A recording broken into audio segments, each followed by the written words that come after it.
He did not have a car in the race this time, so he allowed Charles to paint Doug's 240 SX, and we agreed that next year at the banquet we're going to auction off that painting. It's a 240Z, not Did SX. I say SX? That's for you drifters out there. Welcome to Sam's Garage, presented by NH Oil Undercoating.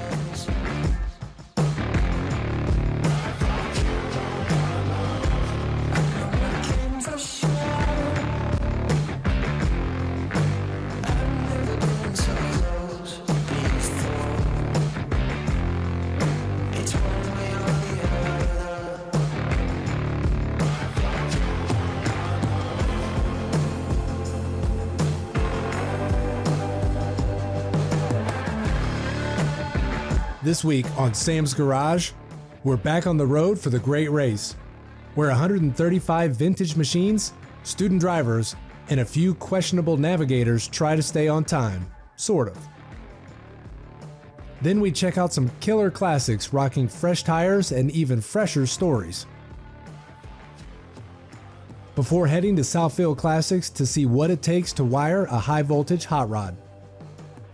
And finally, we wrap up with the electric future of horsepower, silent burnouts, old school style, and zero gas fumes.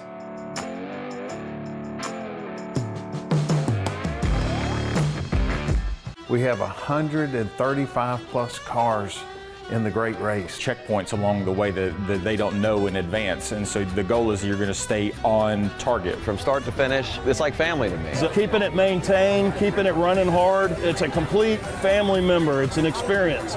All the workers, all the towns that have been welcoming us. Winning an ace in the Great Race is just, it's one of the things that just lifts you up. Were we on time and everybody else was wrong? Were they on time and we were wrong? I guess we'll find out tonight. When vintage iron meets modern rubber, things get interesting. We meet the teams stacking aces, swapping stories, and showing that a good set of white walls can still win races and hearts on Route 66.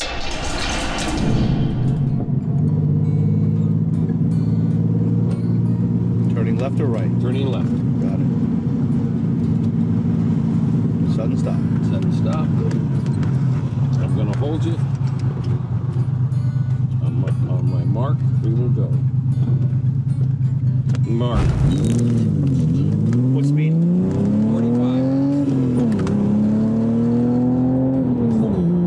Then we're going to hit Turner Ridge. I got involved in the Great Race very seriously when Cokie Coker bought the Great Race out of bankruptcy, and the phone rang one morning and it's Corky on the phone and he says, "Dave, I need you to join the circus. I need a chief technical inspector to inspect the cars before the race." And I said, "Sure, Corky, that sounds like a great adventure. Let's do it." Then something even bigger happened. I heard, because I'm working for the Great Race, that Ted Stahl spun a rod bearing. And I said, "Will you tell a message to Ted Stahl to get him in the pits tonight so I can have him on the road tomorrow? Because he's bought me dinner twice and I like him." They had put it on the trailer and given up. I saw them later that night and I said, "I'm ready to get you on the road tomorrow." And they said, "No, can't be done." And they want to know, how are you going to get my car with a spun rod bearing back in the Great Race by morning? And I told them, "Well, you know, Ted, think of it this way. If you're stuck on the moon and your Auburn is the only way back to Earth with a spun rod bearing, are you just going to give up? No. We're going to pull the head off. We're going to drop the pan. We're going to pull the rod with the spun bearing and the piston out. We're going to take out the push rods or the lifters so that the valves don't open and close. And we'll put the head back on and the pan back on with a little glue. And we'll build a 7-cylinder out of your straight 8. And you'll make it to the end of the race. You might have a little misfire." The ceremonial head was created by Jimbo Jeffrion, one of our members who's a potter, and I rub it on the way in and out every time we get on the bus. Well, these couches have a lot of meaning. The brown couches were part of my family room for many years. That recliner that Bam is sitting in is a favorite chair of our Uncle Bob, and when he passed away, we took the chair on so that it would remind us of him every time we ride. This is our storage area. This is all the flags and the gear and the snacks. Way in the back This is the kitchenette that allows us to register as an RV. So technically we are an RV, meaning that anyone can drive it. We don't have to have a commercial driver's license. He's a legend. I'd do 1 mile just to say I did that. Yeah, absolutely. That's our jam right there. That's the kind of cars we like. It's been 4 years since we did this last time. Yeah, 4 years, seems like yesterday. He drove that 40 Moonshine car all the way in to Mooresville, and you're gonna do it again today. Yes, sir. We could be on Route 66 in a Moonshine car from North Carolina from 1940. That would be something. Route 66 is next year, so. Welcome back to Sam's Garage, presented by NH Oil Undercoating. When vintage iron meets modern rubber, things get interesting. We meet the teams stacking aces, swapping stories, and showing that a good set of white walls can still win races and hearts on Route 66. You know, on a big door, it's hard to open. You just pull the blind door and, you know, it rolls up out of your way and tie it off on a handle, and you're good to go. If you're a hobbyist or a professional, you should have one of these. So every year we finish our race, we tell ourselves, we gotta be more prepared next year. We've gotta be more prepared. We're gonna get the car ready by January. We're gonna get out there and get all of our practice runs in. So we did exactly not that this year. We loaded our car on the trailer right before we went off to the spring rally. First time we were in it was when we were on the clock for the spring rally. So we do everything perfectly correct, exactly how you're supposed to, and ignore all of it till the last second. They are sponsored by Coker Tire, the new Coker Classic Star Series, the all-new white wall tire with best-in-class features available in 28 sizes. These boys have been doing this for a long time. We're glad they're here. Cool car. That one nice and slick. We barely got the Star Series on that car for last year's race. I mean, it was shipping just in time. We put them on at the race. It does have, by the way, doesn't it have our new secret tire on it?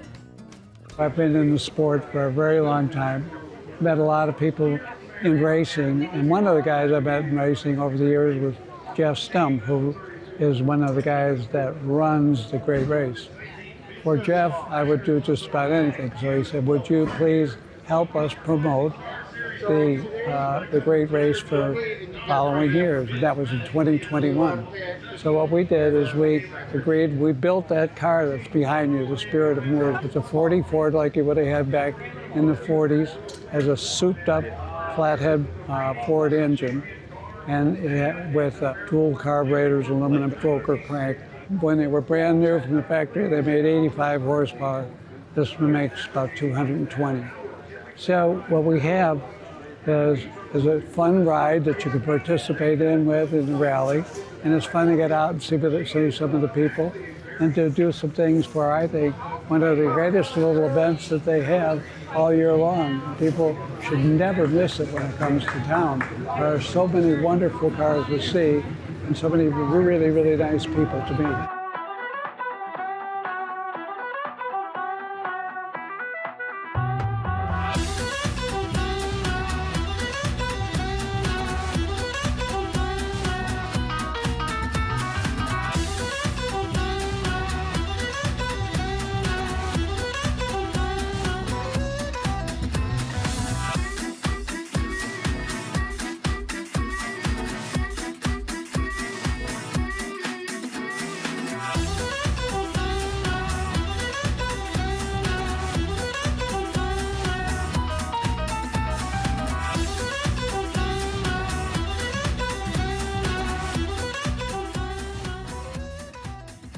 We had a wonderful trip. We do appreciate.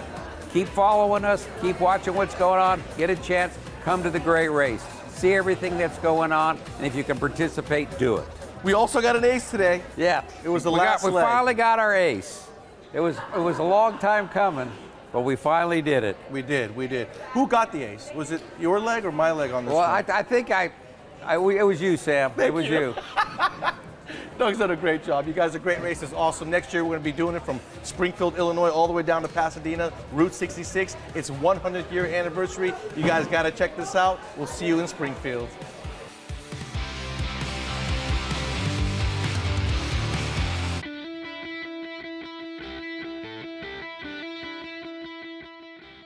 If you guys are working in a shop, you already have a mess with all the projects that are undone in the shop. The last thing you want to do is have a chop saw making more of a mess, right? That's right. They have dust everywhere. They shoot flames everywhere. You got to use eye protection. Metal shavings all over. Yep. So what I like to use is the hem saw. What we have here is a 4 3/4 inch saw. This one right here works as an upright as well. These go in reverse rotation, making it a nice, straight, cleaner cut, and the blade lasts much longer. When you go to tighten your blade, it's got a clutch, so it won't allow you to over tighten that blade. And both saws are designed with variable speed motors. What do you think? Yeah, very nice saws. I like the thickness of the blade. I like the adjustability, and I really like having a saw that has the feature where it feeds down through the material as opposed to having to move the material through. Very nice feature. I like this saw a lot. And this particular saw and this saw on this side both have a 60-degree miter on them. Really nice. So you can Very move nice. right there on the table. I could use one of these in my shop. So if you guys are one of those hobbyists at home or you have a real shop, go check out Hem Saw. They're the last saw made right here in America. Welcome back to more Sam's Garage, presented by NHOU.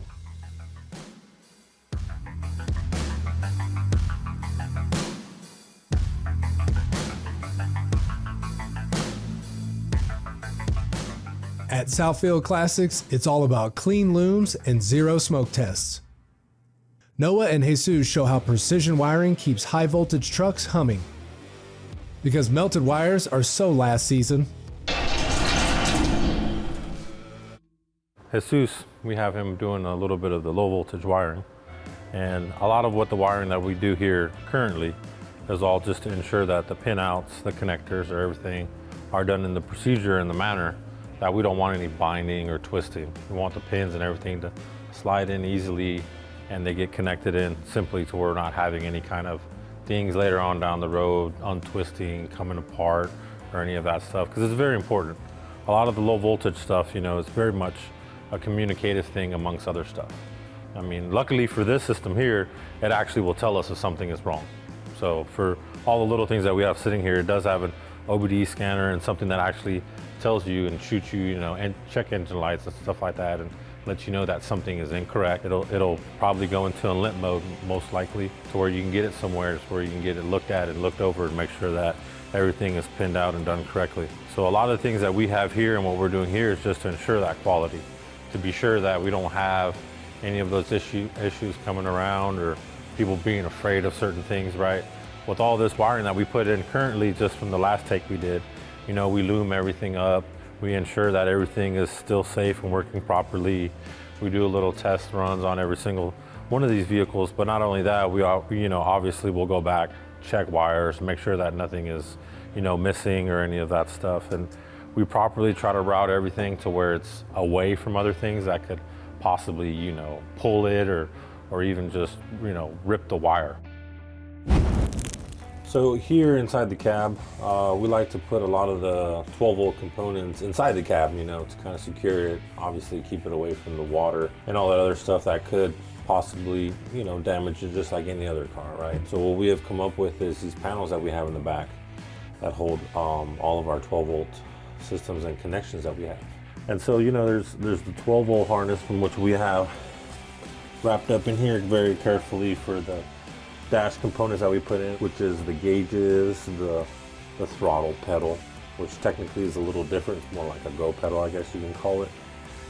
Your brake switches, and all those little tiny things that you would have in a normal car. You know, some of those sensors still do the same thing just like another car. You know, they help communicate to the car to ensure that is capable of actually going forward or backwards, depending on which one you're doing. A lot of the way we situate, the way it's all orientated, all underneath the dash is all on, you know, component layouts like we do on these aluminum plates that we have. We have them all situated in place. We bolt them up in place, and then we wire them in place, and pretty much make it to where it's a bolt-on process for us, to where it's easily serviceable. Everything's reachable. You can get to it. Nothing is a big headache to do, I guess.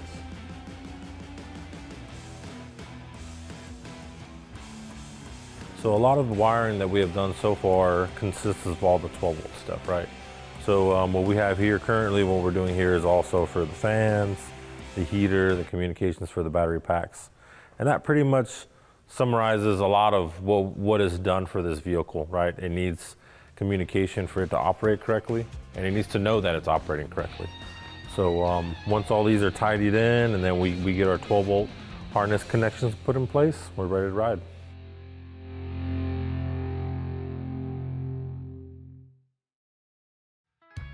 Welcome back to Sam's Garage, presented by NHOU.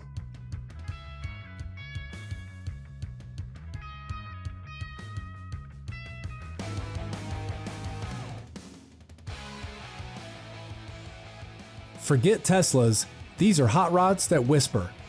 Sam and the crew fire up electric classics built to cruise, not buzz, proving that torque is torque no matter what's turning the wheels. So this season we showed you everything about Southfield Classics, the ins and outs, and their SC31T along with the GT that they're building, and what is entailed in some of these high voltage vehicles. And they're not your standard EV. No, absolutely not. These are high performance vehicles. They're built like a hot rod or a street rod, so they're not going to be your standard $30,000 Tesla. It just doesn't work that way. And the standard EV, for some reason, there's some sort of government mandate that says they have to be ugly. You don't want to own it. You're embarrassed driving it. They're heavy. And because they're heavy, they kill tires. You got a lot of road noise. You got a lot of issues with them that you do not have with any of these Southfield Classics vehicles, because these vehicles are hot rods. They're just powered differently. This is the most iconic Chevy truck that you can purchase out there. The 5-window 49 to 53 truck is like the Tri-5 Chevy. Yeah. It never gets old. Never gets old, and the style, quality, and everything else. The drivetrain is basically all hot rod stuff. The only thing that we've changed is the actual power plant. What supplies the power to the rear wheels. The only thing that you're losing is the sound. And for some people, you know, they don't want the sound. The older you get, the less you can hear. That is so true, right? And let's face it, guys, most of us gearheads, we're gearheads from when we were kids. And it started with little cars that we push back and move forward to usually electric powered cars or a remote control car in like 80s like myself. And this truck, I took the green one, which was the test mule for the weekend, and I had so much fun driving it because it's just a different sensation. To do a silent burnout is just crazy. You're sitting there, you hit the gas, next thing you know you're going sideways. I'm like, man, that is so cool. And the sound that you get takes you right back to being that kid again that got you in love with what we do anyways. So if you're a real gearhead, you don't want to hate on these vehicles, you want to find out about them. And look, we're not trying to change history. We're just trying to move forward or move history forward. So let's say I want to build one of these iconic Chevy pickup trucks. I take my gray one that you guys all know has a Hemi in it, and I go to someone like Dan, he's a car restorer. Well, all he did was take an old school truck, make it look pretty, put the new stuff on it, and give it back to me. So it's gonna still drive like an old truck. It's gonna sound like an old truck. I'm gonna hear the body panels. It's gonna rattle and shake going down the road.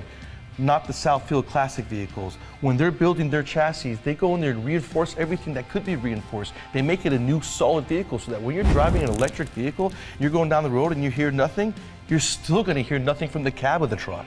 And that's what makes it so awesome. Yeah, so our intent is to bring everything that's modern technology, modern styling, modern smoothness, and build it into an old truck. So we had to take a lot of the bad out of it. So when you're driving this 50s truck, it still rides and feels like a 50s truck, but it's totally silent, and it's totally like driving a brand new car, like a brand new Mercedes or whatever. So that's what we're trying to do, is getting that. It's kind of a mix of feels, mix of that old school style and the new car feel. So let's not hate on it, let's educate each other, let's go to the shows, let's find out what's going on with these vehicles. It is gonna be the future. Let's start accepting it now. Go to the internet, check out Southfield Classics, look through the website, and really educate yourself. Let's not hate, let's embrace them like the gas cars that they are. That's right, and I tell everybody, if you see me out, you see me in one of the trucks, just come up and talk, man. I talk to everybody, I'll talk to anybody. If you're interested in it, I'll definitely fill you in. Yep, so next season, 2026, we're gonna be finishing up this white vehicle that we started this year. We're going to go on, we're going to show you the GT, we're going to show you the 6-pack truck, we're going to show you that 51 Suburban. So make sure that you guys stay tuned, keep up with Southfield Classics and Sam's Garage so you guys get better educated and love these high voltage vehicles as much as I do.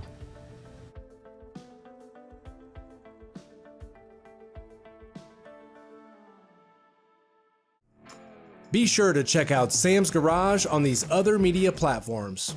Send us questions and feedback to info@samsgaragetv.com.